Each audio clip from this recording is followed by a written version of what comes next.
Borhani, Coke এবং বিভিন্ন ধরনের আইটেমস যা আপনাদের সামনে পরবর্তীতে তুলে ধরছি। এদিকে আমার আব্বু এবং নানা বিভিন্ন ধরনের কথাবার্তায় ব্যস্ততম সময় পার করছিল। আমি অন্যদিকে ঘুরছিলাম এবং তাদেরকে দেখছিলাম। আমার বেশ ভালো লেগেছে।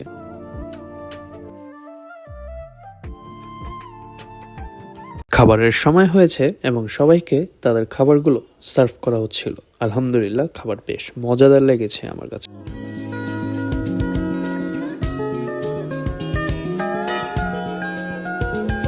সবার পাশাপাশি আমরাও বসেই পড়েছিলাম খাবারগুলো খেতে। বেশ মজাদার একটি খাবার উপভোগ করেছি। সবার লাস্টে আমরা বসেছিলাম সব শালীদের সাথে। আমার সব বোনেরা আমাকে নিয়েই বসবে, তাদের এই আবদার আমি রাখতে বাধ্য হয়েছিলাম। তো আজকে এই পর্যন্তই। ভিডিওটি ভালো লেগে থাকলে অবশ্যই লাইক, শেয়ার ও সাবস্ক্রাইব করবেন এবং কমেন্ট করে আপনাদের মতামত জানাবেন। ধন্যবাদ। আসসালামু আলাইকুম।